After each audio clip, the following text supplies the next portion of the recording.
First trimester po ako. Bakit yung akin ay iron plus folic acid and ascorbic acid po? Sana mapansin po, first time preggy.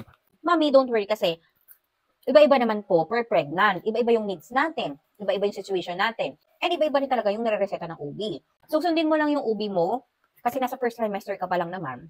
Which is the most important dyan is the folic acid to support the cell formation during first trimester. So, hintayin mo na lang, mami, kung on your second trimester, mag-iiba or malalagdagan yung mga vitamins mo. Iba-iba kasi, mami, huwag ka masyadong mag-worry. Iba-iba ang situation per buntis, iba-iba din ang mga nire-reseta ng OB. Ngayon, kung talagang worried ka, on your next visit, pwede mo naman i-ask si doctor mo kung, Doc, bakit po kaya ganun yung reseta nyo? Para saan po ba ito? Bakit po ba ito yung nireseta?